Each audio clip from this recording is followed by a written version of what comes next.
tal? ¿Cómo están? Muy buenas tardes. Comenzamos una nueva revisión de noticias. En este día lunes hay muchas informaciones que revisar. Ya vemos ahí a todos los equipos desplegados en lo que tiene que ver con la pandemia, con la Convención Constitucional, pero también con lo que ocurre en las carreteras del país. Así es, estamos atentos porque se ha ido normalizando la situación en distintos puntos del país. Estamos viendo las imágenes, algunas carreteras ya han sido desalojadas, los bloqueos que se estaban desarrollando especialmente durante esta última hora en la zona centro-sur del país. Vamos a ir justamente a una de ellas, a Los Ángeles. Estamos en contacto con David Yáñez, quien nos cuenta y nos muestra en vivo. ¿Cómo estás, David? Buenas tardes. Este punto en particular. Tenemos en ese sentido lo que nos dijeron las personas que se vieron afectadas por esta situación. Escuchemos.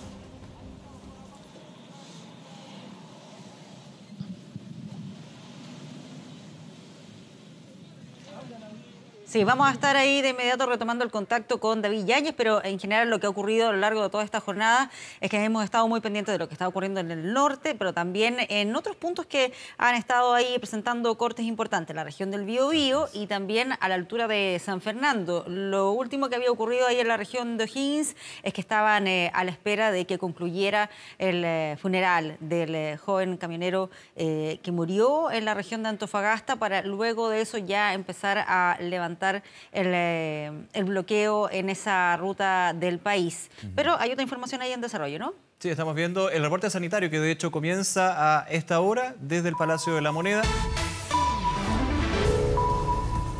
Ahora escuchamos al ministro de Salud, Enrique París. De la Moneda y también del Ministerio de Salud, que nos colaboran permanentemente para preparar este punto de prensa.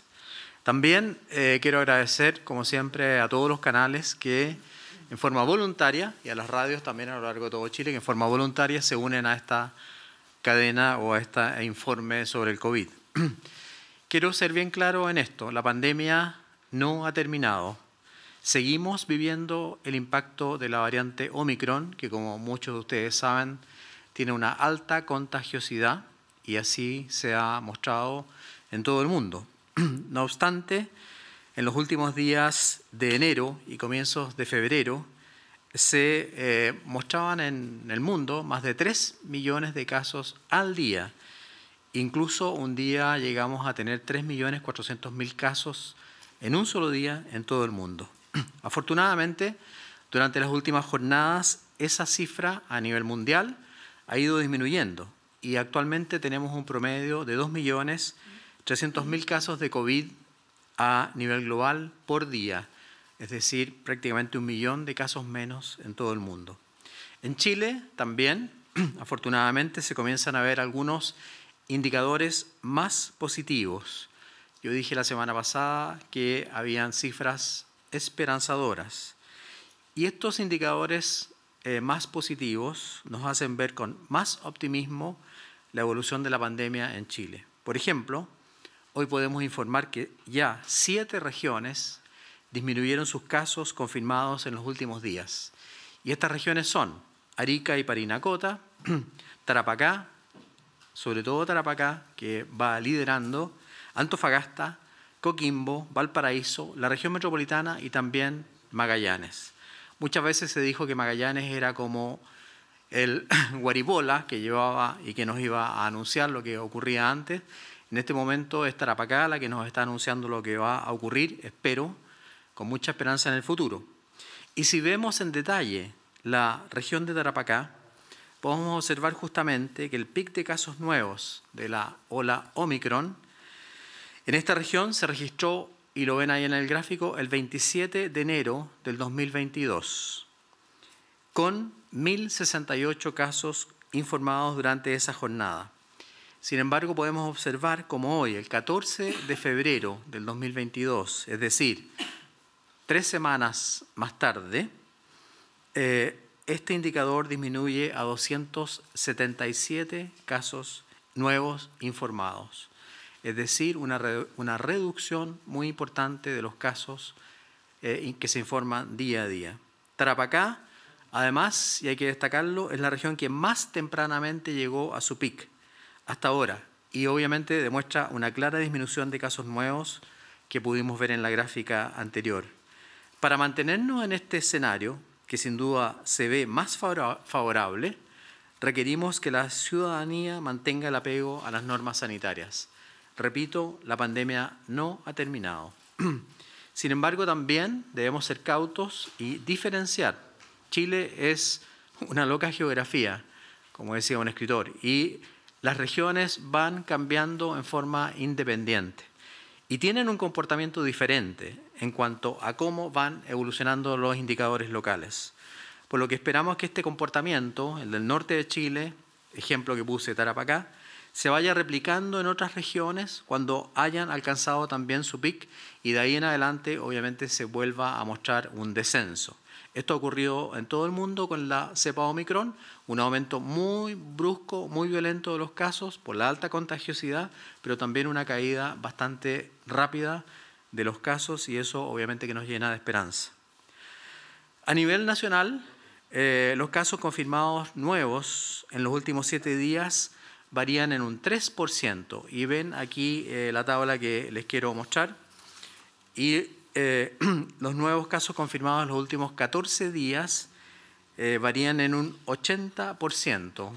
Me estoy refiriendo al lunes 14 de febrero, es decir, hoy día, donde los nuevos casos confirmados en relación a los 7 días anteriores varían en un 3%, o sea, todavía hay un aumento positivo, esto a nivel nacional, y los nuevos casos confirmados a 14 días varían en un 80%. Si retrocedemos 7 días al lunes 7 de febrero, de los últimos, el aumento en 7 días correspondió a un 35% en relación a los 7 días anteriores. Y el aumento a 14 días correspondió a 183%. Es decir, estamos viendo, como lo dije la semana pasada, una disminución en la velocidad de aumento de los casos y eso obviamente que es algo muy esperanzador. Tenemos la experiencia de 2 olas anteriores. Por lo mismo sabemos que el aumento en el ingreso a hospitalizaciones y también a unidades de cuidados intensivos ocurre con un desfase de tiempo, razón por la cual hemos robustecido el sistema hospitalario del país para recibir, si es necesario, obviamente una mayor demanda que se genera normalmente 14 días después de que el paciente enferma. Y estamos preparados para eso. Sin embargo, a diferencia del Delta y de otras cepas, esta Omicron, y lo hemos dicho varias veces, genera una menor cantidad de hospitalizados. Eso no significa que vamos a bajar los brazos, eso no significa que estemos planificando aumento de camas cada vez que sea necesario. Es aquí donde el impacto de la campaña de vacunación, es decir, el impacto que tiene el paciente enfermo en su ingreso al hospital o en su fallecimiento, es aquí donde el impacto de nuestra exitosa campaña de vacunación cobra una relevancia muy importante. Cuando vemos el importante efecto de la vacunación para prevenir el ingreso a hospitalización y a UCI respectivamente.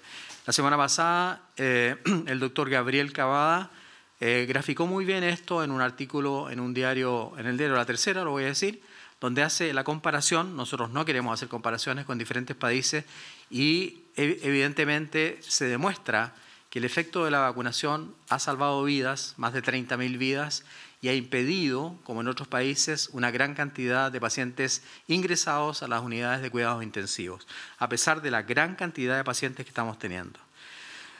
La vacunación, por lo tanto, ha sido fundamental. Vamos a revisar ahora cómo ha evolucionado la vacunación contra el COVID-19 en nuestro país.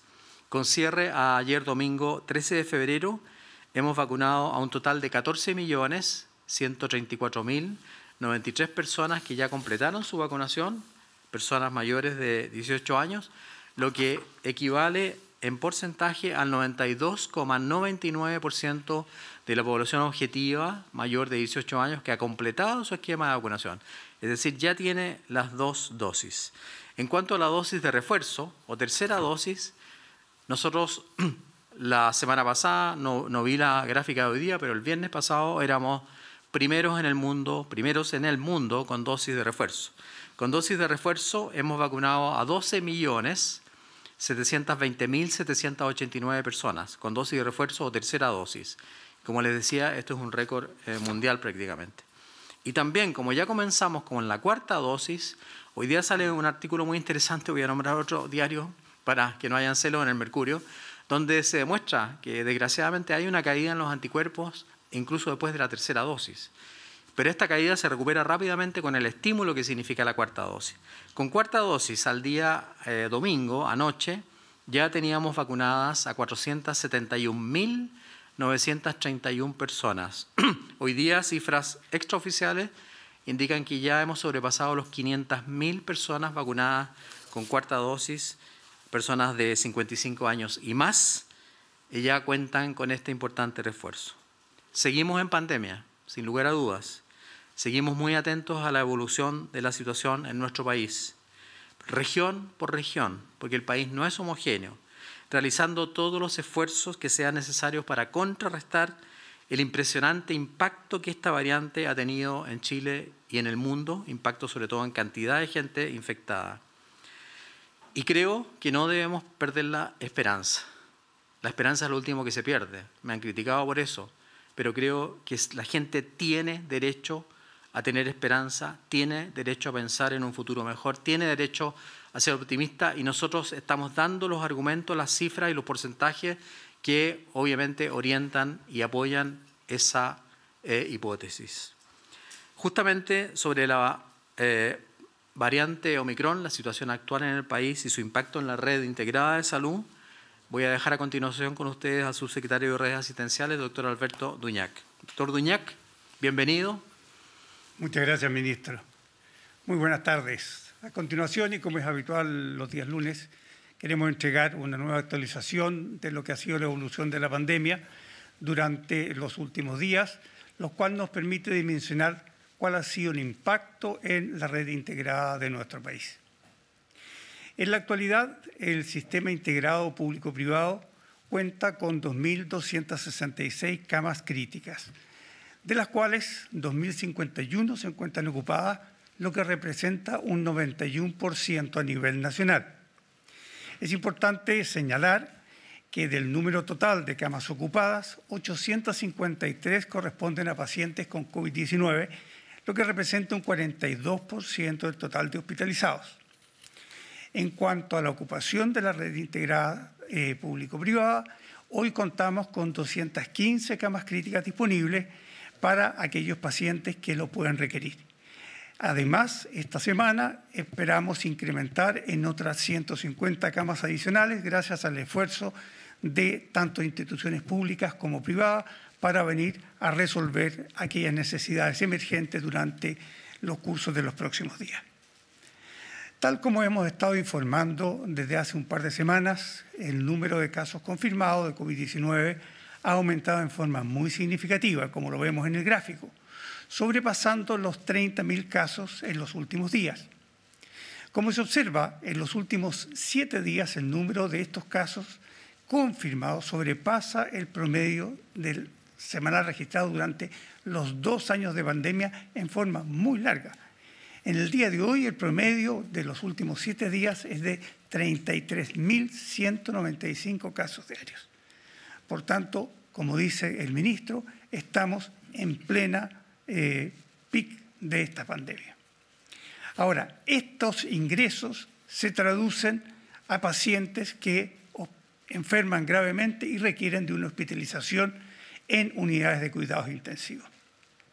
Al respecto, podemos señalar que en la última semana, a nivel nacional, ingresaron en promedio 68 pacientes todos los días, totalizando en la semana pasada 475 nuevos ingresos, es decir, 132 pacientes más que la semana anterior, cuando habíamos tenido 343 ingresos.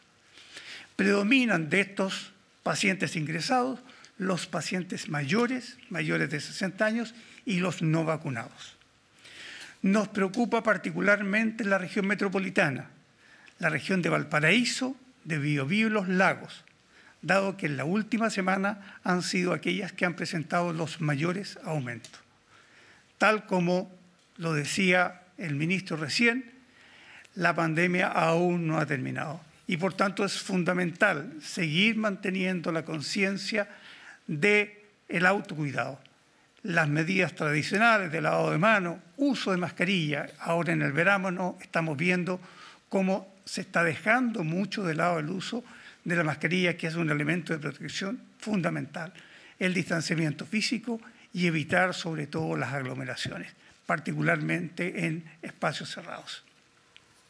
En cuanto a la incidencia, el número de casos que se llegan a las unidades de cuidados intensivos, vemos que la probabilidad de desarrollar una enfermedad grave y de requerir hospitalización en UCI producto de esta enfermedad COVID-19 varía significativamente según el esquema de vacunación. En la semana del 3 al 9 de febrero, del 1.100.000 personas que no estaban vacunadas, 150 ingresaron a una cama crítica. Esto representa 13 personas, 13,5 personas por cada 100.000 habitantes no vacunados. En cambio, de aquellos 2.200.000 personas que sí contaban con el esquema de vacunación completo, es decir, sus 2 dosis y 14 días, el escenario fue muy distinto, ya que solo 57 personas ingresaron. Esto representa 2,5 personas por cada 100.000 habitantes. Y finalmente, para aquellos casi 12 millones de personas que al 9 de febrero se encontraban con su dosis de refuerzo más 14 días, el riesgo disminuye aún más, ya que solo 191 de estos 12 millones ingresaron a una cama crítica, es decir, 1,61 personas por cada 100.000 habitantes. Esto representa 8 veces menos riesgo de contraer una complicación grave, de ser hospitalizado en una unidad de cuidado intensivo y eventualmente de fallecer. Muchas gracias, ministro. Gracias, Alberto. A continuación, la doctora María Teresa Valenzuela, subsecretaria de Salud Pública, dará a conocer los cambios que hemos definido hoy día en el Comité COVID en relación al paso a paso nos cuidamos. Doctora Valenzuela, por favor. Muchas gracias, ministro. Buenas tardes a todos. Avanza la preparación en la región de Tarapacá, Pica, Pozo Almonte, Iquique, Huara, Alto Hospicio. En la región de O'Higgins, Navidad. En la región de Magallanes, Punta Arenas. Sin embargo, retrocede en la preparación en la región del Ñuble, Trehuaco. Retrocede en la transición en la región de Atacama, Huasco, Freirina, Vallenar. En Coquimbo, La Higuera. En la región de Valparaíso, Rinconada, San Esteban, Catemu, Yayay, San Felipe, Putaendo, Calle Larga, Puchuncaví. En la región del Maule, San Rafael, Linares, Villalegre, Curicó, Cauquenes, San Javier, Romeral, Río Claro, Longaví, Parral, San Clemente. En Ñuble, Pinto, San Ignacio, San Nicolás, Ningüe, San Carlos, Coelemu, San Fabián, Ranquil. En la región de Biobío, Santa Bárbara, Los Álamos, Arauco, Contulmo, Cabrero, Nacimiento. En la Araucanía, Curarrehue, Victoria, Ercilla, Traillén, Galvarino, Gorbea, Los Sauces, Perquenco. En la región de los ríos, La Unión, Lanco, Río Bueno, Los Lagos. En la región de los lagos, Frutillar, Castro, Dalcahue, Portomón, Curaco de Vélez, Puerto Varas, Yanquihue y Ancud. Y en Aysén, Lago Verde. Entonces, todos estos cambios es importante que sepamos que corren a partir del miércoles 16 de febrero a las 5 de la mañana y 7 comunas solamente avanzaron a preparación y otras 59 comunas lamentablemente retroceden en este paso a paso. ¿Es lo que le puedo informar, ministro? Muchas gracias, subsecretaria. A continuación, vamos a escuchar las preguntas de la prensa adscrita a La Moneda. Por favor, primera pregunta. Ministro, subsecretario, subsecretaria, muy buenas tardes. La Clínica Alemana de Valdivia anunció durante la última jornada que en su urgencia solo se va a atender a personas que presenten riesgo vital inminente. En otros servicios de urgencia también se está repitiendo ese mismo colapso. ¿Qué pasa con las personas que acuden a urgencias por otras patologías? ¿Se les va a desplazar, aplazar más bien nuevamente esas atenciones? Quería preguntarle también cuál es el estado de la red de urgencias. En estos momentos sabemos que está bien demandada y qué medidas se van a tomar, además de las que ya se han anunciado hasta el momento, para poder evitar o mitigar ese colapso en las urgencias. Muchas gracias, Radio Cooperativa. El doctor Alberto Duñac dará respuesta a sus inquietudes. Doctor Duñac. Gracias, ministro. Bueno, es por todos conocidos que el número de contagios que hemos debido enfrentar en estos últimos días ha sido el mayor de la historia de la pandemia. Como consecuencia de esto, durante las últimas semanas los servicios de urgencia, sin lugar a dudas, que han recibido una gran cantidad de pacientes que consultan por una gran variedad de patologías y a veces simplemente con dudas respecto de qué conductas deben seguir respecto a alguna de las molestias. Este gran aumento de la demanda, predominantemente de origen respiratorio, ha incrementado considerablemente los tiempos de espera en la atención de urgencia de muchos servicios. Nosotros pudimos prever esta situación desde el comienzo del mes de enero y como parte de las estrategias de esta ola de virus Omicron, hemos instruido a los establecimientos de salud, tanto públicos como privados, a reforzar sus equipos clínicos, así como diferenciar la demanda de atención respiratoria de no respiratoria. Adicionalmente, se reforzó la atención primaria de urgencia, extendiendo los horarios de atención en los SAPUS y también en los SAR, reforzando todas las estrategias COVID con el objetivo justamente de tratar de descongestionar a los servicios de urgencia hospitalaria. Se ha reactivado el sistema integrado de red de servicios de urgencia que permite trasladar pacientes más complejos de un centro hospitalario a otro, justamente con la finalidad de permitir un buen funcionamiento de los establecimientos de salud. Es que reiteramos a todas las personas dirigirse en primer lugar a los servicios de urgencia más cerca de sus hogares en la atención primaria o en los servicios privados cuando presenten síntomas que requieran de alguna atención médica de urgencia. Aquellos usuarios con problemas de salud de menor complejidad deben dirigirse a los establecimientos SAPU de la atención primaria o SAR. Entonces serán evaluados y en caso de requerir una atención de mayor complejidad serán derivados a los hospitales o clínicas. Es muy importante señalar que en los servicios de urgencia de hospitales y de clínicas no se realizan los test PCR a usuarios que no tengan síntomas. Por tanto, solicitamos a la comunidad extremar las medidas de prevención definidas por la autoridad sanitaria para evitar el aumento de los contagios y así no sobrecargar justamente estos servicios de urgencia que ciertamente están muy sobrecargados. Muchas gracias, doctor Duñac. Escuchamos la siguiente pregunta, por favor. Ministro, ¿cómo está? Buenas tardes, estamos en vivo para Radio ADN. Consultarle por la cifra de fallecidos. La semana anterior acumuló decesos solo comparados con julio del año pasado. Este índice se mantiene cercano a los 100 diarios. Por eso, consultarle a qué se debe este aumento. ¿Tiene que ver con la recalificación de las causas de muerte tras el resultado del PCR? ¿Tiene que ver con el atraso en el registro civil? Si nos puede dar a entender por qué es que tenemos este aumento en la cifra de fallecidos. Muchas gracias a Radio ADN. Contestará esta pregunta a la doctora María Teresa Valenzuela, subsecretaria de Salud Pública. Doctora, por favor. Gracias, ministro. Bueno, en la historia de la pandemia existe una relación estrecha entre el aumento en el número de casos y el incremento de los fallecimientos con un desfase aproximadamente de unas 3 semanas. Justamente Chile comenzó a tener un ascenso exponencial de casos Omicron durante la semana del 13 de enero, lo que hoy lamentablemente repercute en el número de fallecimientos. Sobre esos casos podemos decir que la mediana de edad es de 83 años y el 73% son mayores de 70 años.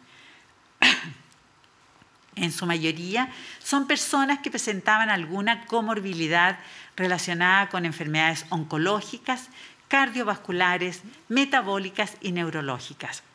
Según el análisis correspondiente al periodo entre el 30 de enero y el 5 de febrero, la tasa de mortalidad en personas sin protección o con esquema incompleto de vacunación fue de 2.6 por 100.000 habitantes, mientras que en personas que tienen un esquema completo más su dosis de refuerzo las declaraciones de las autoridades sanitarias en este reporte, donde el Ministerio de Salud apunta a que hay preocupación por la región metropolitana, Valparaíso, Biobío y Los Lagos, dado que las últimas semanas se han presentado aumentos en nuevos contagios. Así que a cuidarse y, por supuesto, también la información que se entregaba hace algunos minutos con respecto a los cambios en el plan paso a paso. 59 comunas retroceden a fase 2 de transición. Toda esa información, todos esos datos, usted los puede revisar en 24horas.cl. Muy bien, y vamos a revisar otras informaciones. Hemos estado muy atentos a lo que ocurre en los distintos puntos de las carreteras del país, que como hemos visto han sufrido una serie de bloqueos en los últimos días, pero esa situación ya ha ido cambiando a lo largo de este día, se ha ido normalizando. Vamos a ver lo que está ocurriendo a esta hora en Antofagasta, Nico. Así es, porque a esta hora se realiza el funeral de Byron Castillo, el joven camionero que fue asesinado el pasado jueves. Todos los detalles a esta hora con Daniela Cáceres. Daniela, buenos días. Hola, ¿cómo están, Pati, Nico? Efectivamente, han sido jornadas bastante complejas las que se han vivido aquí en Antofagasta desde el día jueves, cuando ocurre la muerte de Byron Castillo Herrera en la ruta que une Antofagasta y Mejillones, por causas, por supuesto, que todavía están siendo investigadas, por lo cual también están detenidas 13 personas. Durante el fin de semana, específicamente el día sábado, se entregó el cuerpo a su familia. Ellos estuvieron velando los restos de Byron el día sábado, también el día domingo, en un lugar, en una cancha muy cercano al barrio donde creció este joven conductor, y durante esta jornada, eso de las 11 de la mañana, se llevó a cabo y se está llevando a cabo incluso hasta esta hora el funeral de Byron. Un multitudinario responso, una caravana que acompañó a los restos de Byron, que subieron, ¿verdad?, al camión que de hecho él manejaba, en donde también pierde la vida en estas labores que realizaba cuando circulaba, ¿verdad?, transitada por las rutas de Antofagasta y Mejillones. Esto comenzó, como les decía, cerca de las 11 de la mañana. Salieron desde la cancha en una caravana con muchos colegas también que lo acompañaron, sus familiares, sus vecinos, y empezaron a recorrer distintos puntos también de la ciudad de Antofagasta. Ahora van camino, de hecho, al lugar donde Byron pierde la vida, les reitero, en la ruta 1 que une Mejillones con Antofagasta, esto a la altura del kilómetro 30. Ahí lo están esperando, de hecho, sus colegas camioneros para despedir finalmente a Byron Castillo Herrera, de 25 años. La familia, por supuesto, muy afectada. Hoy, de hecho, no pudimos conversar con ellos. Continuaban, ¿verdad?, muy conmocionados por lo que ha ocurrido, esta muerte abrupta de este joven que va a ser padre también en los próximos meses, y como les decía, van camino ya a despedir sus restos junto a sus colegas, precisamente en el lugar en donde él pierde la vida. Ya a eso de las 4 o 5 de la tarde se espera que estén de vuelta en la ciudad de Antofagasta. Entendamos que estos trayectos son bastante largos y también la caravana era muy extensa, así que van de forma muy lenta también. De hecho, recién están saliendo de Antofagasta, y ya a eso de las 4 o 5 de la tarde se espera que lo despidan ya de forma definitiva en el Cementerio General de Antofagasta.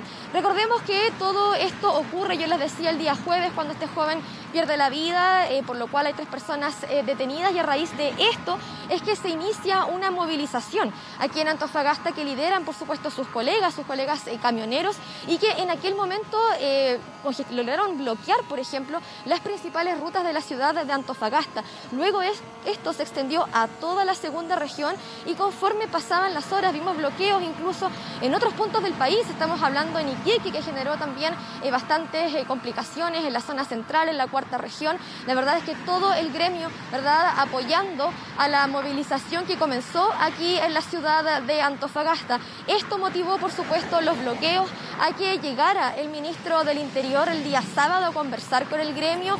Fueron horas las que estuvieron conversando, dialogando. Recordemos que la principal exigencia era mayor seguridad en ruta, pero también decretar estado de excepción, lo cual fue considerado, por supuesto, se anunció, esto va a ser efectivo, estado de excepción constitucional en 4 provincias del norte del país. Estamos hablando de Arica, Parinacota, Tamarugal, y aquí en la región de Antofagasta, la provincia en Loa. Esta era la condición que tenían los camioneros para comenzar a desbloquear las rutas. Sin embargo, esto no ocurrió hasta el día de hoy, hasta este lunes en horas de la mañana. De hecho, el día domingo veíamos cómo continuaban la mayoría de las rutas de la región bloqueadas, en otros puntos del país también. Y esto ya comenzó a traer consecuencias, por ejemplo, el abastecimiento de combustible. Vimos también largas filas en las distintas estaciones de servicio, porque aquí en Antofagasta estaba prácticamente desabastecido de combustible. Afortunadamente, Afortunadamente, conforme pasaron las horas, ya en horas de la tarde, comenzaron a ingresar los camiones con combustible a abastecer las principales estaciones y luego, por supuesto, ya a eso casi de las 12 de la noche, los camioneros también dieron un nuevo punto de prensa en donde daban a conocer que ya iban a comenzar a despejar las rutas, por lo menos aquí en el norte o en la región de Antofagasta. Respecto a lo que ha sido toda esta jornada, tenemos declaraciones, escuchemos. Se depone el paro porque se llegó a un acuerdo que los 3 puntos que estábamos tratando se consiguieron. Nosotros mañana, en el transcurso de la mañana, se van a despejar la ruta 5, la 28 y la B400. Y de acá nosotros nos retiramos al mediodía cuando pase Byron y los acompañamos tanto a Antofagasta a todos los camiones que están acá. Lo que están esperando los demás colegas y lo que hemos conversado con los demás colegas es que ellos están esperando la respuesta de nosotros como Antofagasta, como región de Antofagasta, y la respuesta que nosotros como región de Antofagasta, como vocero en este momento que estamos haciendo, es que el paro se depone y que tomemos una lección de esto. Bueno, entonces, efectivamente, a partir de dichas declaraciones, ya a esta hora están normalizadas las rutas de Antofagasta.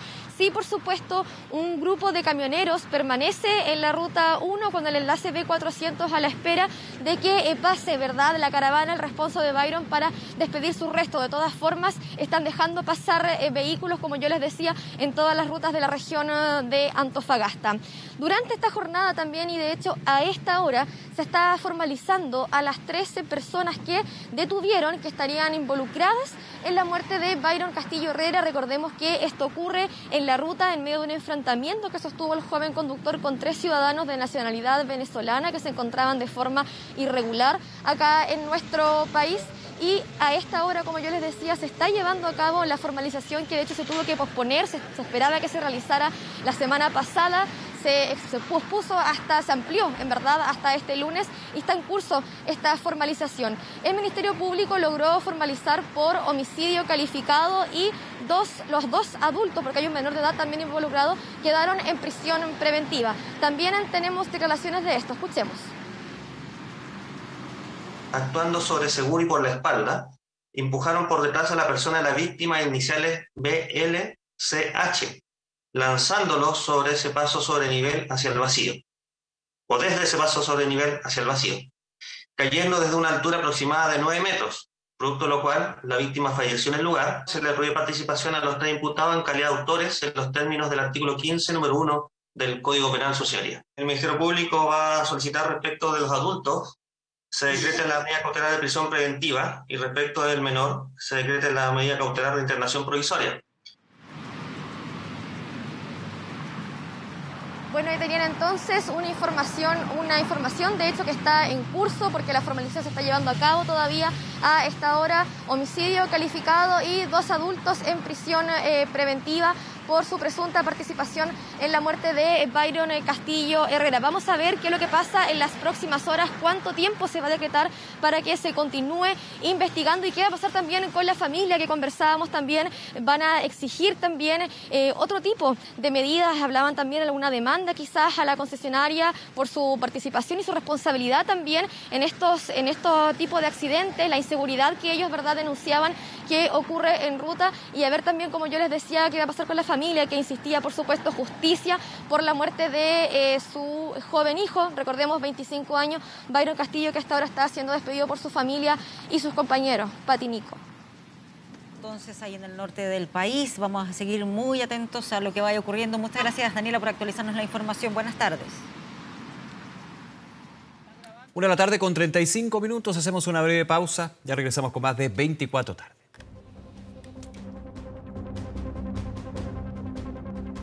Regresamos con más informaciones. Un grupo de delincuentes fue detenido tras un robo frustrado a un local de apuestas en la comuna de Ñuñoa. Para más detalles, nos ponemos en contacto con Carlos Godoy. ¿Cómo estás, Carlos? Buenas tardes. Hola, buenas tardes, Nicolás. Patricia, claro, vamos con las informaciones policiales y comenzamos en la comuna de Ñuñoa, en este robo que resultó frustrado gracias a la acción de carabineros y también de personal de seguridad ciudadana quienes se trasladaron hasta aquí, hasta la comuna de Ñuñoa, en específico hasta avenida Irarrázaval con diagonal oriente. Era cerca de la medianoche cuando este grupo de 4 delincuentes ingresaron por medio de las rejas de un local contiguo a este local de apuestas de carreras de caballos, su local Teletrack que está emplazado en este lugar. Pues bien, ingresaron hasta este lugar, lo hicieron con diversos elementos para cometer delitos, entre ellos un oxicorte con el cual intentaron abrir la caja fuerte del lugar, logrando esta situación y posteriormente llevándose cerca de 13 millones de pesos, pero estaban siendo visibilizados desde el exterior por personal de seguridad ciudadana, quien se comunicó rápidamente con personal de carabineros para poder tomar este procedimiento. Estos delincuentes trataron de huir por los tejados de los distintos edificios que se encuentran en este lugar, logrando la detención de 3 sujetos. Uno de ellos se dio a la fuga, son delincuentes que tienen un amplio prontuario policial y se pudo recuperar también parte de lo robado, cerca de 12,7 millones de pesos durante horas de esta noche. Tenemos declaraciones por parte de carabineros y también de los dueños de este local que nos comentan más antecedentes respecto a este robo, el cual resultó frustrado aquí en la comuna de Ñuñoa. Escuchemos. Los individuos ingresaron por un gimnasio Pacific que es colindante al Teletrack de avenida Irarrázaval, a través de destruyendo una reja y con sistema oxicorte lograron abrir la caja fuerte del Teletrack de avenida Irarrázaval. Detenido momentáneamente por personal de seguridad ciudadana de la comuna de Ñuñoa. Llegando carabineros al lugar, procede a la detención de estos individuos ya que se había consumado el delito de robo en lugar no habitado. Ahí estaban las declaraciones por parte de carabineros en relación a este robo que resultó frustrado. Como yo les comentaba, hay una persona, un delincuente, el cual se dio a la fuga, está siendo intensamente buscado por carabineros en estos momentos. Durante horas de la noche también llegó personal del Lavocar hasta este lugar para poder revisar las diversas cámaras con las que contaba esta sucursal de Teletrack para también poder identificar a este cuarto individuo, el cual rápidamente se fue dando a la fuga desde este lugar sin poder ser capturado por carabineros. Vamos con otras informaciones policiales y nos trasladamos ahora hacia un operativo que culminó con la detención de al menos 7 personas. Esta operación denominada Manto de Nieve, la cual estaba coordinada con la de los detectives de la Brigada Antinarcóticos Metropolitana y también la Fiscalía Centro Norte, investigación que terminó con desbaratando esta organización criminal transnacional, la cual operaba en la región metropolitana, específicamente en la comuna de Lampa, abasteciendo a los narcotraficantes del sector norte de la capital. La droga era adquirida en Bolivia e ingresada por el norte del país y una vez aquí en territorio nacional era trasladada en camión desde Arica hasta la región metropolitana, en específico hasta el sector céntrico de Santiago. En el operativo se logró la detención de 2 chilenos y 5 bolivianos, además también de la incautación de más de 1 tonelada de droga, entre ellas cocaína base, clorhidrato de cocaína y también ketamina. También se incautaron 2 vehículos, una motocicleta, teléfonos celulares y dinero en efectivo. Tenemos declaraciones que nos entregó durante horas de la mañana en relación a este procedimiento que culminó con estas 7 personas detenidas por parte de la Policía de Investigaciones. Escuchemos. Se logró detener a 7 sujetos, todos ellos parte de una organización criminal dedicada al tráfico de drogas. La principal o la líder de esta organización era de nacional boliviana, quien era la encargada de coordinar y tener a sus brazos operativos para poder ingresar la droga desde Bolivia hasta la capital. Se logró incautar más de 1 tonelada, 22 kilos de droga. Gran parte de esa droga es de clorhidrato de cocaína, el resto cocaína base y siendo esta última también con 6 contenedores o envoltorio con droga tipo más llamada como Tusi, ¿cierto? Más conocida como la ketamina. Ahí estaban las declaraciones por parte de la Policía de Investigaciones en relación a este exitoso procedimiento que culmina con la detención de 7 personas. Todos estos antecedentes van a ser puestos a disposición del Ministerio Público para la formalización de estas personas, las cuales ya están en poder de la Policía de Investigaciones. Son las informaciones policiales que vamos a estar ampliando durante horas de la tarde aquí en 24 horas. Patricia, Nicolás. Carlos Godoy, como siempre, muchísimas gracias. Que esté muy bien. Buenas tardes. Bueno, vamos a revisar otras informaciones, entre ellas lo que está ocurriendo con el COVID en nuestro país, especialmente con aquellos momentos en que se ha sobrepasado el centenar de fallecidos en las cifras nacionales. Algo que preocupa a las autoridades en medio de estos días en que se supone debiese registrarse el pic de los contagios de la pandemia. Daniela González tiene más informaciones. Daniela. ¿Cómo estás, Pati? Muy buenas tardes. Claro, de hecho, en la jornada de hoy se informaron 108 personas fallecidas a causa del coronavirus. Se le preguntó a las autoridades en el balance a qué se debían estas últimas semanas, teniendo alrededor de 100 muertes todos los días. Y básicamente ellos respondían que tiene relación directa con la no vacunación y con el aumento exponencial de contagios. Hay más casos activos, por ende más personas fallecidas. Según las cifras que entregaba el Ministerio de Salud, el 73% de las personas fallecidas tenía más de 70 años y comorbilidades. Allí hay dos factores que se mezclan: las enfermedades crónicas con la no vacunación, dos factores que podrían ser fatales en caso de presentar síntomas graves asociados al COVID-19. Más allá de eso, las personas jóvenes, menores de 50 años, tienen mucho riesgo de presentar la enfermedad de forma grave, hasta 4,3 veces más que una persona que tiene su esquema de vacunación completo. Allí radica la importancia de esta estrategia de vacunación, pero nosotros vamos a seguir también abordando en las cifras que hoy día ha entregado el Ministerio de Salud. 28.076 nuevos casos en esta última jornada.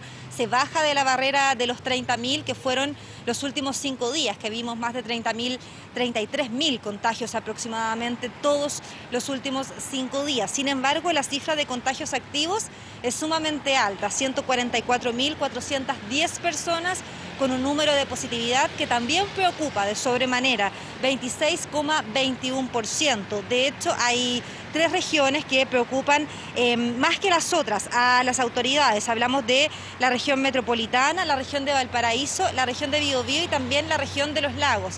Son estas 4 zonas del país donde ha habido más aumento de contagios en las últimas jornadas y también, por supuesto, tienen una cifra de positividad bastante preocupante. Hemos abordado estos temas, principalmente los números que deja la pandemia en esta jornada, donde hoy día o mañana se espera el pic de contagios, así lo han señalado las autoridades. Probablemente el 15 de febrero deberíamos llegar a la cifra más alta. Y después de eso, o sea, hablamos de la próxima semana, los contagios ya comenzarían a descender de forma abrupta, así lo han indicado las autoridades de salud y también los expertos. Es lo que se ha dado a nivel mundial con la variante Omicron, un aumento significativo de casos, pero un descenso que también es bastante rápido. Hoy día hemos conversado con las personas que se han estado testeando.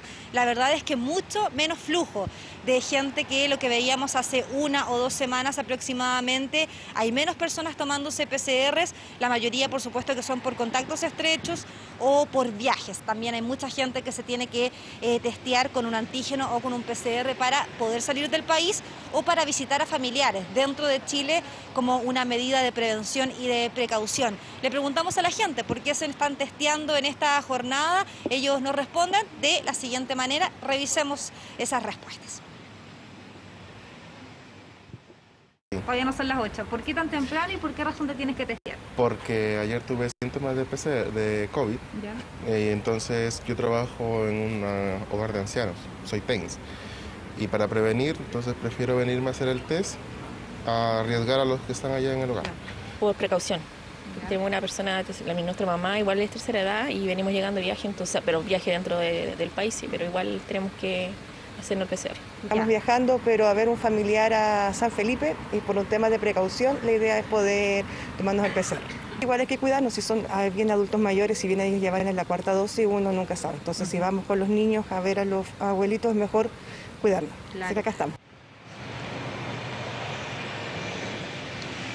Hablemos de la ocupación de camas críticas. Hoy día el Ministerio de Salud ha informado 853 personas hospitalizadas en UCI. Mucho ojo porque son 50 más que el día de ayer y además se notifica 683 personas conectadas a ventilación mecánica, 33 personas más que la jornada del domingo, algo que preocupa sobre todo cuando hablamos de un aumento en la cantidad de fallecidos. Ya lo señalábamos al comienzo de este despacho, 108 muertes asociadas al COVID-19 solo en estas últimas 24 horas, lo que la verdad ha sido la tónica del mes de febrero. Según indican las cifras del DEIS, solamente en los primeros 12 días del mes de febrero, 743 personas murieron por coronavirus en nuestro país. La mayoría de ellos tenían enfermedades crónicas, comorbilidades específicas, tratamientos o enfermedades autoinmunes, y también hay un número significativo de gente que no estaba vacunada y que lamentablemente falleció a causa del COVID-19. Si es que hablamos de los primeros 7 días de febrero, solo en los primeros 7 días 534 personas murieron. Cifras que recién se comparan a lo que pasó en julio o en agosto aproximadamente del año 2021, cuando teníamos cifras muy altas también asociadas a la cepa Delta. Hemos querido conversar este tema, el de la letalidad, con los expertos. Les preguntamos a qué se debía específicamente que esté muriendo tanta gente cuando se nos había dicho que Omicron era una cepa más contagiosa pero menos letal. También les preguntamos a los expertos qué opinan respecto al pic de contagios, cuándo deberían comenzar a descender los casos activos, los contagios nuevos en las últimas jornadas. Vamos a revisar inmediatamente qué nos decían los expertos en la materia. Hay un mensaje que no ha llegado bien a la población. La gente piensa que Omicron es leve, es solamente un resfrío, va a dar algunas molestias y no va a generar consecuencias letales. Eso no es así. Puede llegar a ser grave, lo que pasa es que en un grupo menor de pacientes. Y al ser una cepa que se contagia con tal facilidad, aunque tenemos una serie grande de pacientes que solamente hacen un poquito de fiebre, un poquito de molestias respiratorias, hay un grupo que porcentualmente es pequeño, pero que siguen siendo muy importantes de pacientes que se complican y que pueden llegar incluso a fallecer. El aumento del número de casos en Omicron ha alcanzado cifras muy importantes. Este aumento es gradualmente menor en los últimos días y alcanzará en los próximos días su máximo, para luego descender en la segunda mitad de febrero. La mortalidad, por otra parte, ha evolucionado con cierto rezago 2 a 3 semanas del incremento de casos.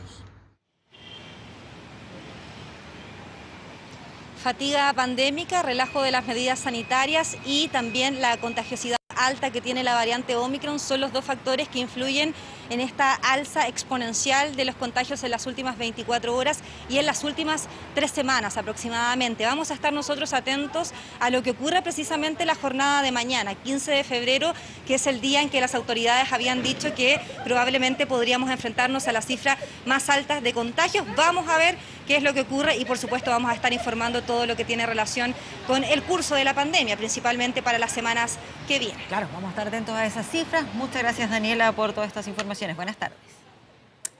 Hacemos una pausa, regresamos con más informaciones aquí en 24 tarde. No se vayan.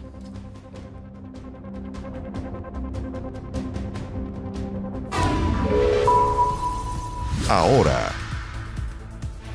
Y vamos al Palacio de la Moneda. A esta hora ya se presenta la imagen en vivo de los ministros y ministras. Ya terminó el Consejo de Gabinete en Palacio. Escuchamos a esta hora al ministro vocero de Gobierno, Jaime Belolio, acompañado al ministro de Hacienda, ministro secretario general de la Presidencia, Ministerio también del Interior, Desarrollo Social y Familia y Agricultura. Por lo que parece, vamos a escuchar al ministro Belolio que habla. Hoy hemos tenido una reunión de gabinete junto al presidente, en donde hemos tocado distintos temas que son prioritarios para los chilenos el día de hoy y a los cuales hemos estado abocados durante todos los últimos meses también, porque el gobierno siempre tiene una continuidad, siempre hay un trabajo que está instalado hacia la prioridad de las personas. En este caso, en el eje de salud y vida, ustedes ya acaban de escuchar el punto COVID, que era una de las puntos más relevantes, que también fue parte de la discusión el día de hoy, así como también la campaña de vacunación con la 4ª dosis, como también el inicio después, en marzo, de la campaña de la influenza. Todo ese tipo de materias se tienen que ver desde antes, tienen que planificarse y, por supuesto, ahí el Ministerio de Salud ha estado trabajando de manera muy atenta. A continuación, hablamos, por supuesto, de la situación de la macrozona norte, de las distintas manifestaciones que allí han ocurrido. Reiteramos nuestras condolencias a la familia de Byron Castillo, que fue cobardemente asesinado y cuyo velatorio y entierro va a ocurrir en las próximas horas. El ministro de Interior se va a referir más detalladamente a estas materias. También conversamos sobre la situación de la Araucanía, particularmente lo que tiene que ver con la violencia, pero también con los incendios que allí han ocurrido. De hecho, la ministra de Agricultura nos acompaña hoy día precisamente para hablar de esos focos de incendio que hay, y ella va a explicar que más de un 80% de los que ocurren en la Araucanía son intencionales. Y esa es una situación, por supuesto, muy, muy grave. Luego hablamos sobre sequía, y también ahí la ministra puede contarnos que hemos hecho avances muy relevantes en materia de infraestructura. Hicimos una campaña que ustedes pueden recordar hace algún tiempo atrás, que es: o cuidamos el agua o nos quedamos sin ella. Hay dos opciones: o cuidamos el agua o nos quedamos sin ella, en donde hay temas de tecnificación del riego en la agricultura. Nuestros alimentos son agua y por tanto también son parte de nuestra vida. El uso eficiente en las ciudades, así como también la desalación. Y por supuesto, lo que tienen que hacer las distintas industrias en sus distintos procedimientos de manera de consumir eficientemente el agua. También conversamos sobre el traspaso que va a comenzar el día lunes 21 de febrero con las autoridades que han sido nombradas por el presidente electo Gabriel Boric. Quien va a comenzar con esas reuniones va a ser el ministro de Interior. Estamos ajustando los horarios con las personas que van a estar dentro de la moneda, del comité político, y de ahí en adelante los otros días también los ministros y ministras ya están teniendo agendadas las reuniones con las ministras y ministros que han sido designados por el futuro gobierno. Lo mismo ocurre con los subsecretarios. Nosotros hemos estado trabajando durante meses en un proceso de entrega que es absolutamente transparente, que va a estar a disposición también del público para que cada uno de los ministros y ministras, subsecretarios, subsecretarias, tengan clarísimo qué es todo lo que se hizo, al mismo tiempo qué es lo que está pendiente, y hay continuidad de muchas materias que les va a tocar a ellos conocer. En esa misma lógica también habrán balances y cuentas públicas de cada uno de los ministerios que van a ocurrir hasta antes de, por supuesto, el día 11 de marzo, probablemente los primeros días de marzo. Conversamos también sobre la agenda de los próximos 25 días, en donde hay materias legislativas, hay proyectos de ley que deben ingresarse, hay algunos nombramientos que se están conversando, y, por ejemplo, relevar el pago el 18 de febrero de 700.000 pensiones garantizadas universales, y vamos a llegar al 1 de marzo con 1.400.000 personas que van a recibir la pensión garantizada universal. También hablamos sobre la creación de empleo. A la fecha hemos podido recuperar el 81% de los empleos que teníamos antes de la pandemia. Nos falta mucho, pero sin embargo se han pagado 750.000 IFES laboral, cuestión que es muy relevante y queremos seguir creando más empleos. Y una manera de hacerlo obviamente es con el crecimiento económico.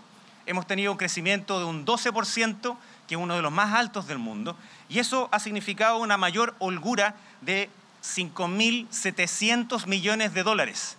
Que es una cifra muy, muy grande y que es distinta a cuando se hace el presupuesto, que es en el mes de septiembre.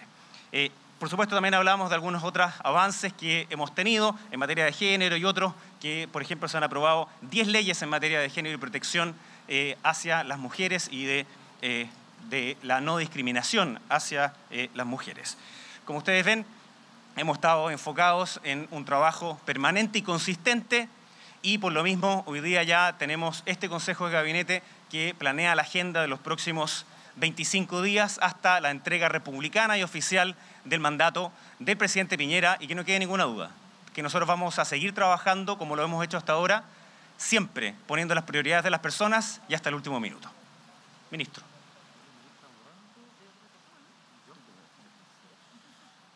Bien, muy buenas tardes.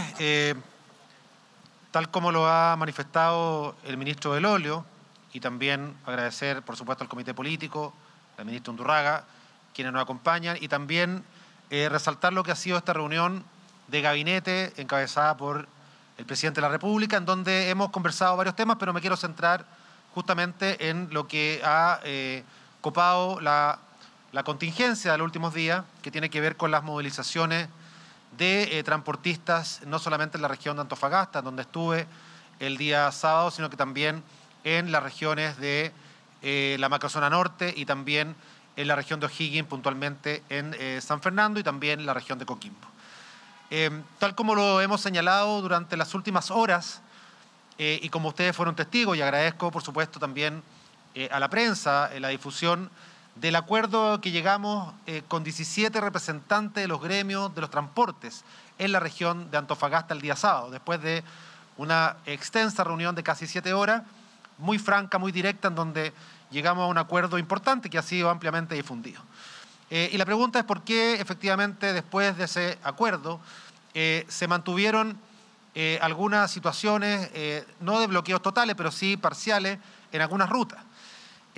Lo primero que hay que aclarar es que a partir de la firma del acuerdo bajaron considerablemente los puntos de bloqueo, tanto en la región de Antofagasta como también en el resto de otras regiones, por ejemplo, la región de Arica y Parinacota. Pero efectivamente hubo algunos movimientos que querían ver algunas cosas más concretas o no se sentían representados tal vez por justamente los representantes que estuvieron en esa reunión. A diferencia de mi visita a Arica, a mi visita a Iquique la semana antepasada, en Antofagasta efectivamente hay más representantes de gremio y cada gremio tiene tal vez una serie también de representantes de transportes menores, vale decir, personas que son a lo mejor o conductores o dueños de un camión. Bueno, y obviamente quisimos incorporarlo a todo en la conversación, quisimos incorporarlo a todo en la reflexión. Y en ese contexto, la región de Antofagasta tuvo alguna mirada distinta con respecto a algunas personas, pero del momento en que partí de la región de Antofagasta, tomé contacto telefónico con los dirigentes que seguían liderando justamente estas movilizaciones para poder llegar a un acuerdo. ¿Y por qué? Porque efectivamente la voluntad de ir a las regiones, más que una voluntad, creo que es una obligación del gobierno, una obligación nuestra estar en el territorio donde suceden las cosas, escuchar a la gente y dar soluciones. Y como había gente que a lo mejor no se sentía del todo representada, tomé contacto telefónico con muchos de ellos para pedirles su visión. Y llegamos, ¿cierto?, al acuerdo, sobre todo en la región de Antofagasta, que ellos querían esperar hasta el funeral. Vale decir, ¿cierto?, una ceremonia que se acaba de suscitar hace algunas horas, ¿cierto?, en donde ellos querían hacer algún tipo de manifestación adicional, querían hacer una especie de caravana. Nosotros entendimos, pero también, por supuesto, le planteamos los puntos. Y tal como lo dije ayer en algunos medios de comunicación, la palabra y la firma hay que respetarla, y también el desbloqueo era también, por supuesto, parte de ese acuerdo, no porque uno como gobierno quisiera que eso ocurriera rápidamente, sino que porque había personas afectadas justamente por ese bloqueo, tanto en los aeropuertos como también en la distribución de algunos servicios y bienes básicos de consumo. Pero más allá de aquello, la palabra se ha respetado el día de hoy.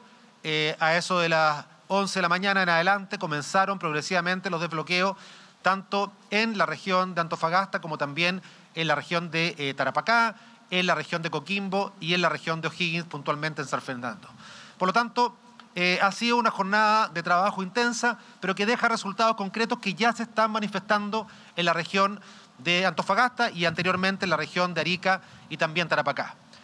Mayor dotación policial, patrullajes terrestres y aéreos en las rutas que más les complicaban a los transportistas, y también, por supuesto, hoy día vamos a enviar el decreto del estado de excepción en las 4 provincias que hemos señalado a la Contraloría, ¿cierto?, para que puedan tomar razón en ese organismo. Por lo tanto, los compromisos se cumplen, el gobierno está cumpliendo, las distintas unidades policiales ya lo están haciendo, y además algo muy importante, ayer se realizaron las primeras reconducciones justamente en el sector de Colchane, con más de 60 migrantes que habían traspasado la frontera hacia Chile y fueron reconducidos hacia Bolivia. Hoy día cerca de 20 más han corrido la misma suerte, y vamos a fortalecer, por supuesto, el trabajo en la frontera tal como fue el compromiso, pero hoy día con una herramienta que no contábamos hasta el viernes.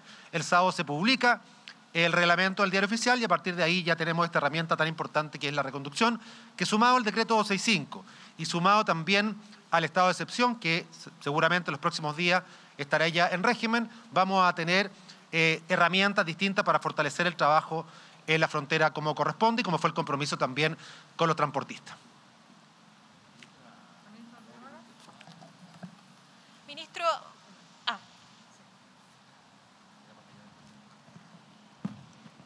muy buenas tardes a todos, a todas. Hoy día el presidente nos ha solicitado venir a dar cuenta del avance de esta temporada de incendios, con especial énfasis en lo que está ocurriendo en la macrozona sur, específicamente en Araucanía, con el gran nivel de intencionalidad de los incendios que estamos viendo. Hoy, a la fecha, llevamos cerca de 4.500 incendios a nivel nacional, cerca de 62.000 hectáreas afectadas, y de ellas 35.000 se encuentran en la Araucanía y, como les decía, con cerca de un 80% de intencionalidad. Bien, entonces las declaraciones de los ministros de Estado. Está hablando hasta ahora la ministra de Agricultura, María Emilia Undurraga, con respecto al balance de incendios forestales, pero antes daba sus declaraciones el ministro del Interior, Rodrigo Delgado, sobre lo que ha sido la situación de bloqueos parciales en distintas rutas del país. Él decía, los compromisos se cumplen. Ya se va a ingresar en las próximas horas el decreto a Contraloría que define 4 provincias de Arica y Parinacota en estado de excepción. Por supuesto, también lo que ha sido el desarrollo y ya la normalización de las rutas en el norte y también en la zona centro-sur del país, como los hemos estado mostrando aquí en 24 horas.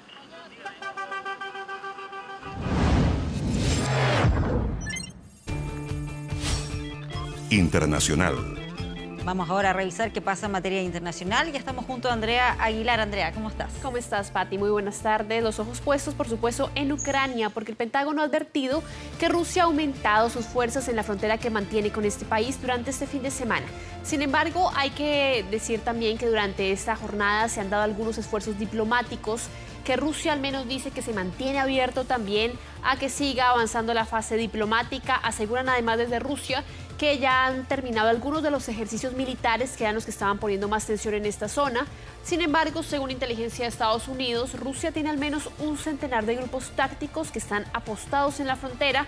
Al menos 14 más llegarían en las próximas horas. Y lo que ha dicho también el ministro de Relaciones Exteriores de Rusia es que el presidente Vladimir Putin podría continuar por el camino diplomático a medida que aumenten las tensiones en Ucrania. Hay que decir también que en el intercambio televisado Putin le preguntó al ministro Sergei Lavrov, al canciller, si existía la posibilidad de llegar a un acuerdo para poder abordar las preocupaciones de seguridad que tiene Rusia, a pesar de haber criticado obviamente las respuestas que ha tenido Estados Unidos y la OTAN. Lavrov sugirió el camino de la diplomacia. Repasemos parte de sus declaraciones.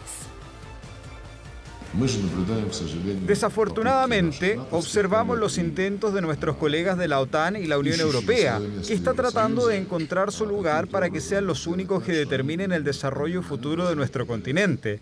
Me parece que nuestras opciones están lejos de agotarse, aunque no deberían continuar indefinidamente. Pero en esta etapa, sugeriría que continuemos las conversaciones y construyamos sobre ellas. Apertura entonces diplomática por parte de Rusia, que además está abierto también a reunirse con Ucrania, que le ha solicitado una reunión también con otros miembros de un grupo de seguridad europeo para abordar la escalada de tensiones. Continúan también algunas conversaciones en un intento por calmar las tensiones. De hecho, el canciller alemán Olaf Scholz conversó con el presidente ucraniano Volodymyr Zelensky. Él, al igual que el primer ministro británico Boris Johnson, el presidente Emmanuel Macron, empieza entonces a tomar durante esta semana algún tipo de relevancia sobre el tema de cómo podría ir bajando de las tensiones. Él está también abierto a reunirse con el presidente Vladimir Putin, lo hará durante esta semana en Moscú y veremos entonces cuál van a ser, de cierta manera, los avances diplomáticos que puedan bajar las tensiones, porque recordemos que Estados Unidos desde hace algunos días viene hablando de una invasión rusa inminente, diría a mitad de la semana, el día miércoles, así que está al menos el discurso instalado ahí. De colocarle como fecha. También leía algo de Boris Johnson, que supuestamente decía que en menos de 48 horas podría concretarse eso, pero es difícil establecer cuánto de esto tiene que ver con estrategia comunicacional o cuán inminente puede ser ya un conflicto bélico. Claro, y más en momentos en los que Rusia empieza a terminar esos ejercicios militares, que era lo que había mantenido más tensión en la frontera. Eran ejercicios militares que ellos habían advertido que iban a suceder, pero que finalmente se espera que puedan culminar durante esta semana, cuando estaremos entonces atentos a ver qué va a suceder finalmente sobre una posible invasión a Rusia y si efectivamente se puede dar el día miércoles o más ya será el día jueves o el día viernes. Vamos a seguir hablando de Rusia, pero ahora de esta inusual visita que va a tener el presidente Vladimir Putin, porque el presidente de Brasil, Jair Bolsonaro, confirmó que finalmente va a viajar a Rusia para encontrarse con su homólogo Vladimir Putin. Durante una transmisión en sus redes sociales, Bolsonaro explicó que él fue invitado por Putin para celebrar un encuentro bilateral durante el miércoles 16 de febrero.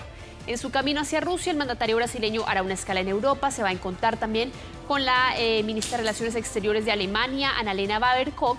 Además, va a sostener algún tipo de reunión con el ministro de Hungría, con el primer ministro Viktor Orbán, aunque varios expertos y diplomáticos le han pedido suspender el viaje por todo este conflicto que hay en la región. Recordemos además toda la complicación que están poniendo algunas aerolíneas europeas para surcar los cielos de Ucrania. Obviamente él no viaja en un vuelo comercial, pero hay alguna tensión por el tema del espacio aéreo de Ucrania.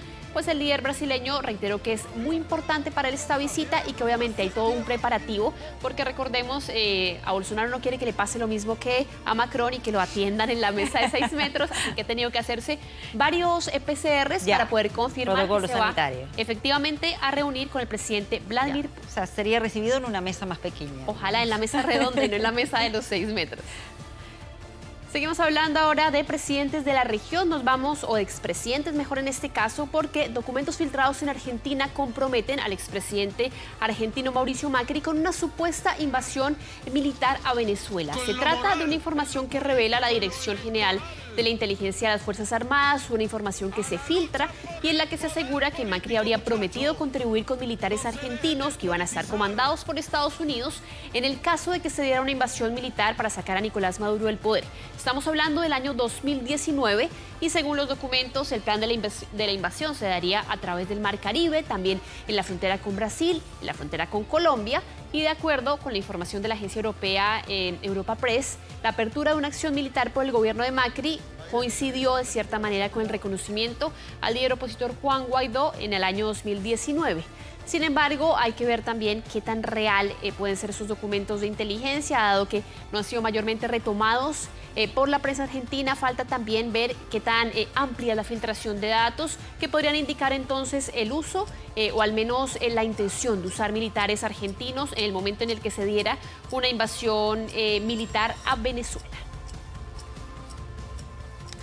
Y vámonos ahora a Turquía, porque un hombre turco sorprendió a la comunidad internacional porque él no ha tenido, Pati, 1 o 2 veces COVID, ha tenido 78 veces COVID. O sea, 78 veces se ha hecho el PCR y siempre sale positivo. Sale positivo, al menos en los últimos 14 meses. Se trata de un paciente de 56 años que además padece leucemia y que en noviembre del 2020 se enteró por primera vez que estaba contagiado de coronavirus, pensando que pasaba por una enfermedad que iba a tener consecuencias fatales, obviamente, dadas sus condiciones previas, pero contrario a eso, ha tenido que permanecer en cuarentena durante más de 1 año.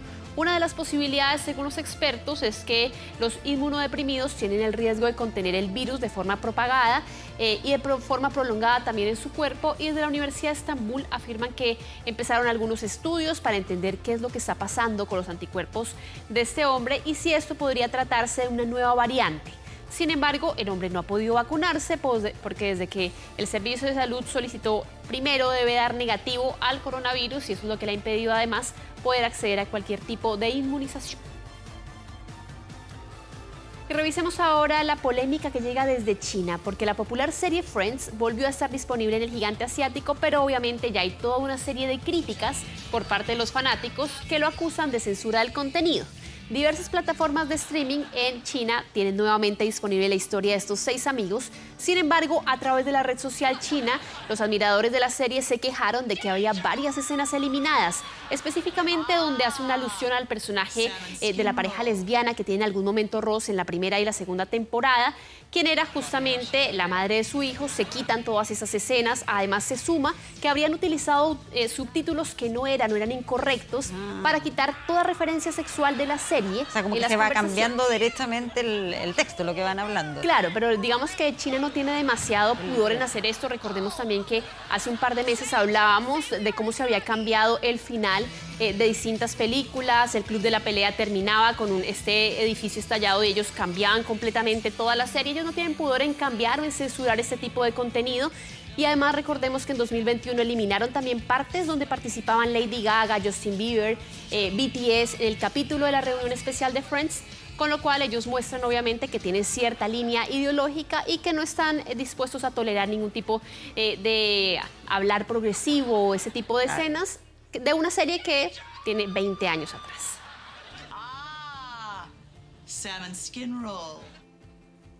Bueno, y veamos ahora estas imágenes de un perrito que se ha hecho viral en internet. Es un perrito francés por su gusto de volar en parapente. Se trata de Ouka, es un samoyedo que se ha convertido prácticamente en un fiel compañero en las alturas de su dueño, de Shams. Él es todo un aventurero, es un bloguero de viajes, tiene una cantidad de cosas. Y él, bueno, la última aventura obviamente es poder montar a Ouka en este parapente. Él cuenta, obviamente en las entrevistas que ha hecho, que él hizo toda una serie de pruebas para que él se sintiera cómodo. Claro. Lo enseñó se le ve por lo menos ahí como tranquilo, ¿no? Para que se acercara al parapente, ver que el arnés le quedara cómodo, ver que él estuviera obviamente tranquilo, bien, que aprendiera a correr para despegar en el parapente con ellos. Y además ellos ya tienen un Instagram que obviamente tiene ya cerca de 70,000 seguidores. No solamente a Ouka le gusta el parapente, también las excursiones de montaña. Incluso se sube en algunas tablas de surf para acompañar a sus dueños, que son obviamente unos viajeros. Y tiene estas imágenes hermosas que llega de Ouka montando en parapente. Sí, pero encuentro genial que se ve ahí como muy relajado. Está tranquilo, está feliz. No está desesperado ni asustado. Nada. Bueno, quedémonos con esas imágenes. Andrea, muchas gracias por todas estas informaciones internacionales. Nosotros nos vamos a ir a la pausa, 2 de la tarde con 23 minutos. Ya regresamos con más informaciones aquí a 24 tarde. Queda poco para sortear este 0 kilómetro. Carga en Petrobras 20.000 pesos o más en combustible. Regístrate en petrobras.cl y participa. La Convención Constitucional se encuentra afinando los detalles para esta semana y el funcionamiento del Pleno, el que comenzará el proceso de votación de normas este martes. Así es, una semana clave. Pamela Araya nos actualiza qué es lo que está pasando con la Convención. Pamela. Hola, ¿cómo están? Buenas tardes. Y es una previa que no ha estado exenta de polémicas por un tema que se ha arrastrado desde el viernes, cuando un grupo de convencionales pidió que se revisaran los ya famosos y controvertidos 2/3, es decir, los 103 votos como mínimo que requiere una norma constitucional para ser aprobada en el Pleno. ¿Por qué? Porque hay un grupo que desde hace bastante tiempo estaba diciendo que en realidad cuando se hablaba, por ejemplo, de una norma en general, es decir, cuando se ve no el detalle, sino que el documento entero, debería aprobarse por mayoría y que después por particular, es decir, artículo por artículo, detalle por detalle, tendría que ser por estos 2/3, que es lo que establece la Constitución actual. Es por eso entonces que se generó el debate, porque algunos decían que este tema ya estaba absolutamente zanjado, que no tenía que revisarse, ni siquiera porque hubiera un comité que quisiera pedir que esto pudiera de alguna manera evaluarse, estudiarse. Fueron 50 los convencionales que firmaron un oficio enviado a la mesa actual para que esto se hiciera. ¿Qué hicieron en la mesa? Pues bien, pues lo que quisieron fue analizar esta solicitud. Y esto generó críticas. ¿Cómo responden a las críticas? Lo escuchamos en la voz de la presidenta y el vicepresidenta de la mesa de la convención. Más allá de las molestias que puede suscitar cualquiera de los hechos, hay algo súper puntual acá, es que la mesa reafirmó su posición del día viernes y no se dio lugar a reabrir ningún debate. Solamente conversamos los distintos puntos y tomamos una decisión como mesa. No se decidió abrir la discusión. Justamente lo contrario a lo que usted dice. Se decidió no abrir la discusión. Y la reunión fue hecha hoy día porque el oficio llegó dentro de las últimas 24 horas. Bueno, porque fueron varias peticiones y ese oficio de los 50 convencionales fue enviado, precisamente como decía, en las últimas 24 horas. Pero hay algunos que dicen que el solo hecho de instalar el tema de nuevo, que la verdad es que generó muchas diferencias cuando se estaba estableciendo el reglamento de la convención, afecta el funcionamiento y las confianzas internas y externas. Así lo ha dicho incluso Pedro Muñoz, que es convencional del Partido Socialista, quien fue vicepresidente de la mesa, y también Fuad Saín, que es parte del colectivo de la prueba. Todas las votaciones de normas constitucionales deben ser por 2/3. A mí me parece que es pretender de alguna manera torcerle la nariz a lo que dice la Constitución en el marco que nos rige el capítulo 15 y torcerle la nariz a lo que nosotros mismos aprobamos efectivamente en el Pleno cuando discutimos el reglamento, y por eso que me parece que no corresponde ni siquiera que lo estemos discutiendo, más allá del resultado. Instalar este debate me parece que es muy perjudicial para el proceso y para el trabajo de la convención.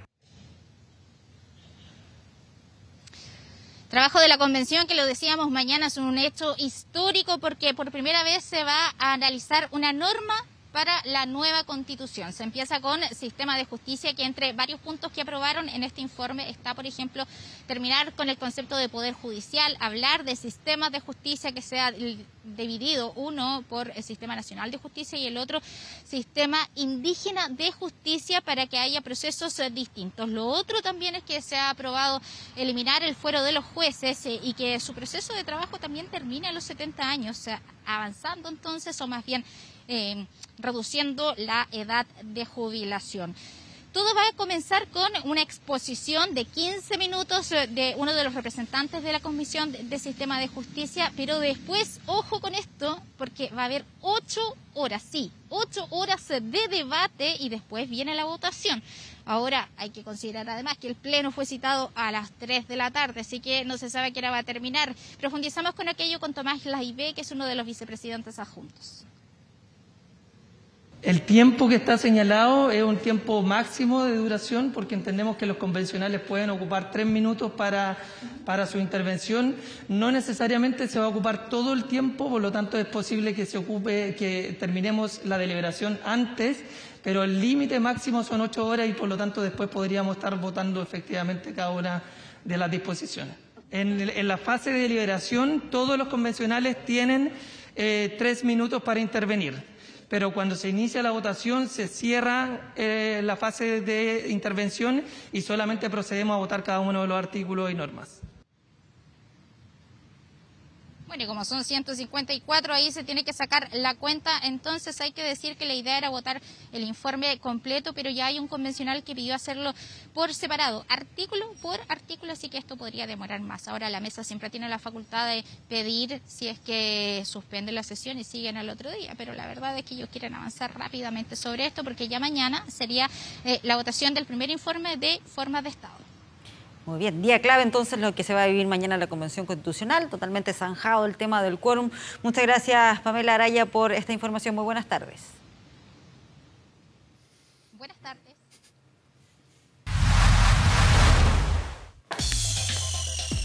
Vamos con noticias de la economía. Ya está con nosotros José Ignacio Atenas. ¿Cómo estás, Nacho? ¿Qué tal? ¿Cómo estás, Nico? Muy buenas tardes. Vamos a hablar de los arriendos. Hemos hablado del tema inmobiliario, de los créditos hipotecarios, las tasas, pero hay un subconjunto de esta industria donde desgraciadamente no hay buenas noticias. El llamado sueño de la casa propia se aleja y la única alternativa que queda por hacer cuando no se puede comprar es arrendar. Y justamente eso es lo que está ocurriendo con una muy alta demanda, pero que también con precios muy altos. Mira, vamos a revisar lo que tenemos preparado el día de hoy, porque, mira, aquí está la diferencia de lo que había, por ejemplo, en el año 2020. 19.000 departamentos disponibles. Hoy son solamente 8.943 departamentos. Harta diferencia. Harta la diferencia. De hecho, si lo vemos en el siguiente espacio, un 54% ha caído en un año la disponibilidad. Y si lo comparamos con el 2020, ¿te acuerdas? Mayo-agosto, donde había una alta oferta, incluso los arrendatarios ofrecían mucho más barato de lo que es en realidad un arriendo debido a la pandemia. Muchas personas habían dejado, cae un 66%. Habían 27.000 departamentos disponibles hace más o menos un año y medio. Hoy toda esta realidad cambia y comienza obviamente a afectar lo que es los precios. Mira, vamos a revisar la siguiente gráfica que también preparamos, porque hoy el arriendo promedio en el Gran Santiago son 648.000 pesos. Este es promedio. Promedio, este es el promedio en distintas comunas del Gran Santiago según el estudio que realiza TocToc. Esto, si lo comparamos también, un 22% de aumento en el precio, o sea, alto. Si por un lado estamos teniendo, por ejemplo, el pago de dividendos que cuesta bastante para personas que están accediendo justamente a la casa propia, imagínate también aquellos que no pueden, tienen que pagar justamente un arriendo más caro. Y nos decían hoy día muchos arrendatarios que muchas personas están dejando las casas también, los departamentos y las casas, porque no tienen la misma capacidad para poder pagar arriendos que están mucho más altos que a comparación como fue hace un año, por ejemplo. Y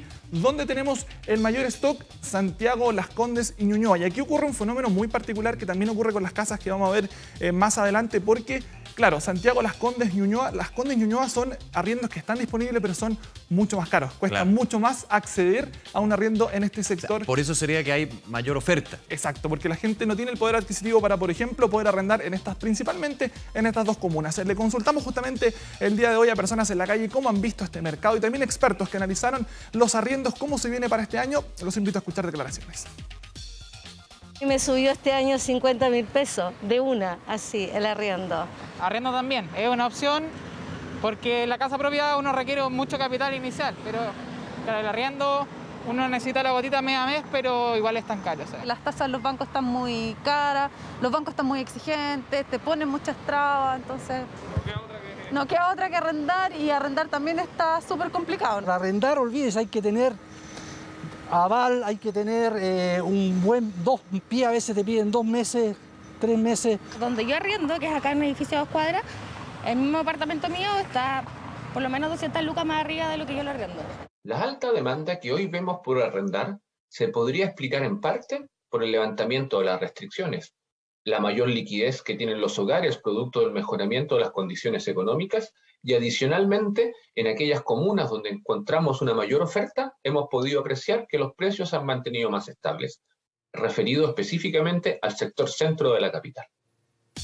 Ahí lo decía Nicolás Herrera, tocó, claro, lo que te comentaba, que el sector centro tiene precios más estables, pero ya nos vamos al sector oriente y comienza a aumentar. Y avanzamos revisando también lo que ocurre, por ejemplo, con la ocupación, porque hoy día, esto es una cifra histórica, 97,7% el nivel de ocupación de departamentos, o sea, no hay donde arrendar, que ese es el otro gran problema, precios altos y que tampoco hay una gran oferta. Y si lo comparamos, por ejemplo, con lo que tenemos, 35 días se demora en arrendar un departamento. Esto antes era un promedio de 78 a 80 días, por ejemplo, cuando tú ponías en oferta un departamento, bueno, 35 días. De hecho, ya conversábamos con una inmobiliaria que nos decía, se venden como pan caliente. Muchas veces está saliendo el arrendatario y en el mismo día ingresa el nuevo, así que... Claro, porque finalmente uno empieza a cotizar y se encuentra un precio que sea más bajo, con ciertas diferencias, pero no tantas, entre un arriendo y otro.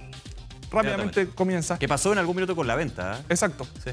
Y tenemos donde también hay menores tiempos de espera, Ñuñoa, La Cisterna, Independencia. Muchas personas están eligiendo sobre todo La Cisterna, Independencia. La llegada del metro les cambió la vida a muchas de estas comunas y obviamente lleva a que más personas quieran vivir en estos sectores. Y avanzamos porque las casas también están viviendo una situación bastante parecida. Si lo comparamos, por ejemplo, mira, 2020 versus 2021. 1.381 casas disponibles en 2020 y hoy en día hay 1.243 casas, lo que representa, como lo vemos acá, una disponibilidad de un 10% menos de lo que veíamos hace un año, pero también lo mismo, los arriendos un 13% más caros para arrendar una casa. Que me imagino yo, sin entrar al detalle del estudio, que uno podría decir, claro, el número del total no es tanta la diferencia o la baja, pero hay que considerar que proyectos inmobiliarios de condominios, casas, en los últimos años ha ido en aumento. Bastante, de hecho, claro. Ha pasado tanto. O sea, de alguna manera se arriendan esas casas, pero también hay nuevas casas para arriendo. Exacto. No, en algún minuto pasaba, digamos. Claro, y porque también la venta, acceder a una casa también, comprar una casa también es mucho incluso más caro que un departamento. Comúnmente en sectores, por ejemplo, Buin, los alrededores de la región metropolitana son casas más grandes y por lo tanto también se paga un poco más de dinero para comprar y lo mismo está ocurriendo ahora con los arriendos. Y cuando vemos también la siguiente, estas son las 3 lugares donde podemos encontrar mayor cantidad de casas, Ñuñoa, Las Condes y Providencia, y también ocurre algo muy parecido a lo que te comentaba de que los arriendos también son mucho más caros en las casas. Tenemos declaraciones también justamente de expertos que analizaron el mercado de arriendos tanto de casas como de departamentos y analizan cuánto más tendremos que esperar, por ejemplo, para que podamos ver una baja en los arriendos. Veamos. Los departamentos están arrendados y hoy día conseguir un departamento, la verdad es que es más difícil, no hay tanta oferta y hay mucha demanda. Yo lo que veo, no me alcanzo a dar cuenta que hay departamentos en arriendo. No alcanzo. ¿Ya? Y es como sillas calientes, o sea, sale el arrendatario anterior y entra el mismo día el nuevo. Ese rezago que viene por toda la situación social de octubre ha hecho que hoy día encontremos menos unidades disponibles en todo lo que es región metropolitana y diferentes zonas dependiendo del comportamiento en regiones del país. Eso ha generado una disminución de la oferta y por ende hoy día nos encontremos con menos unidades disponibles tanto para comprar como para arriendo. Pero ese rezago de tiempo es lo que todavía nos va a quedar esperar 2 años por lo menos en poder tener nuevamente una oferta que pueda ser consistente a lo que venía históricamente. un mercado de arriendos más caro. Entonces, Nico, habrá que esperar lo que ocurre, por ejemplo, con la tasa de política monetaria. Ya se habló, la presidenta del Banco Central dijo que no va a adelantar la reunión, pero evidentemente se vienen tasas mucho más altas, por lo tanto puede seguir siendo un efecto importante en lo que es el pagar un arriendo. Una este fin de semana donde la nueva presidenta Rosana Costa daba una señal de que podrían ser tasas más altas en términos de política monetaria de lo que esperaban el propio Consejo del Banco Central. Es una señal, nada definitivo, pero va muy en línea con lo que están apuntando los economistas también. Y que podría tener obviamente un impacto directo en lo que es el acceso a la vivienda y el segundo efecto, que es el arriendo, que muchas personas hoy en Chile tienen la única alternativa, arrendar. Perfecto, Nacho. Muchas gracias. Que te vaya muy bien. Nos vemos, chao. Momento de revisar informaciones deportivas. Ya estamos junto a Rodrigo Arellano. ¿Cómo estás, Rodrigo? Muy bien, con mucha información, con muchas noticias. Y vamos a comenzar por el fútbol chileno rápidamente con algunos de los goles de este fin de semana. Ya los revisamos todos en la mañana en 24 AM. Y ahora te mostramos, por ejemplo, lo que le pasó a Colo-Colo en el Estadio La Portada de La Serena, donde los granates dejaron marcando ocupado al equipo de Gustavo Quinteros, que terminó enojado con el árbitro, enojado con la defensa, con las patadas, pese a que comenzaban ganando 1-0 con este gol de Solari, que no titubeaba. Pizarro para Gil que habilita en esa posición más adelantada a Solari, y una de las buenas figuras de los salvos, Pablo Solari, marcaba el primero del partido. Buena jugada, un Colo-Colo que generaba juego con bastante toque en el medio campo, pero que después se fue enredando poco a poco con un equipo que sabemos que ataca muy bien por las bandas, pero ya los rivales los van conociendo. Y en el primer minuto del segundo tiempo, solamente 30 segundos necesitó La Serena para, con este remate de Santiago Ditborn, un golazo, Patricia Venegas, marcar el 1-1 y cerrar el marcador así. Bombazo de Ditborn, formado en la Universidad Católica, que deja sin respuesta a Brian Cortés, un Colo-Colo que después de esto no tuvo cómo reaccionar, con una Deportes La Serena que se cerró bastante bien, que trabajó bien el partido, que acá pudo haber cambiado todo, porque tras una serie de rebotes va a tener Colo-Colo esta oportunidad, pelota al área, Juan Martín Lucero, que robaba ese balón, marcaba, sin embargo, bandera arriba, no hubo segundo gol para Colo-Colo y solamente se van a quedar con 4 unidades. Los salvos, que como lo decíamos, terminaron molestos. Ahí está, ese pie es el que termina condenando a Juan Martín Lucero, sacaba ventaja. El próximo partido será la Monumental con Audax. Escuchemos declaraciones. El árbitro dejó jugar muy fuerte, muchas patadas de atrás, pocas amarillas, favorece al juego brusco. Le faltó personalidad hoy para dirigir, porque cobraba todas las jugadas en ataque, las cobraba, y en defensa tiene que ser al revés, ¿no? Favorecer al ataque de los equipos, pero bueno, no estuvo en su día, es lamentable. Final a la Universidad Católica y Víctor Felipe Méndez marcaba el 1-1 parcial con una Unión Española que... Bueno, escuchemos declaraciones desde San Carlos de Apoquindo. Fue un partido muy difícil, un partido donde el equipo rival propone mucho, tiene muy buenos jugadores, y el individual contento porque venía de un largo tiempo sin poder jugar un partido completo, o sea, partiendo jugando. Me había costado por el tema de la lesión, pero feliz.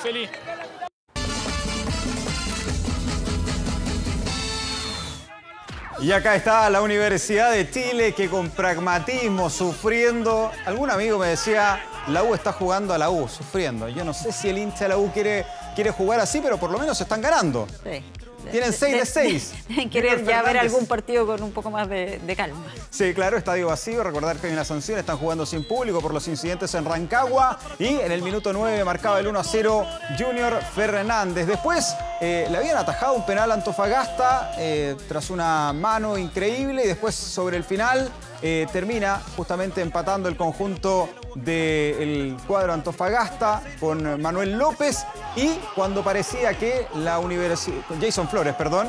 Y cuando parecía que todo quedaba en empate, aparece Ronnie Fernández, una de las buenas incorporaciones para los azules. También 6 de 6 y por diferencia de gol, la U es puntera. Más allá de algunas dudas en el funcionamiento en el juego, próximo partido será como visitante contra Ñublense de Chillán, con esta U de Escobar, que por lo menos en ofensiva es de temer. Escuchemos declaraciones.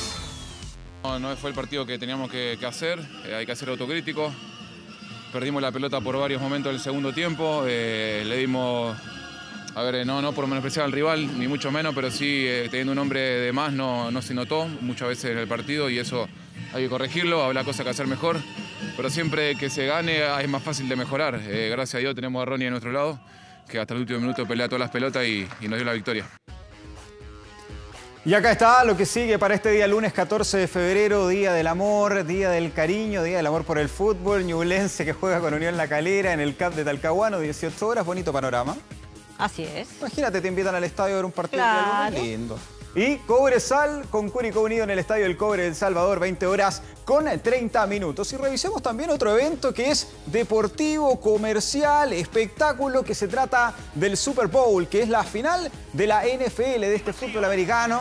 Cuesta entenderlo, pero cuando uno lo va encontrando ahí es más largo, se interrumpe más. Se interrumpe pero es- harto, sí. Bueno, es lo que permite que hayan harto aviso publicitario también. Sí, que son de los más caros que se transa en el mercado internacional. Y los Rams de Los Ángeles ganaron su segundo título en la historia de la NFL en un partido apretado, 23-20, con la presentación de La Roca también ahí, de Dwayne Johnson, que dio el puntapié inicial, presentó a los equipos, como en este rincón los Rams, en este rincón los Bengals.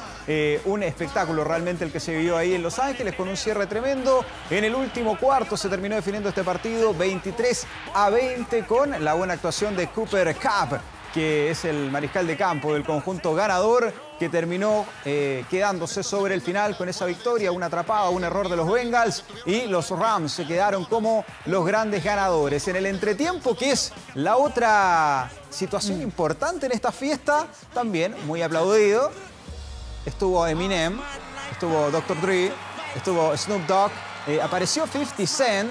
Y fue verdaderamente una fiesta muy en el estilo californiano, en el sector donde está ubicado este estadio, y con una presentación espectacular. Mira, escuchamos un poco de lo de Eminem.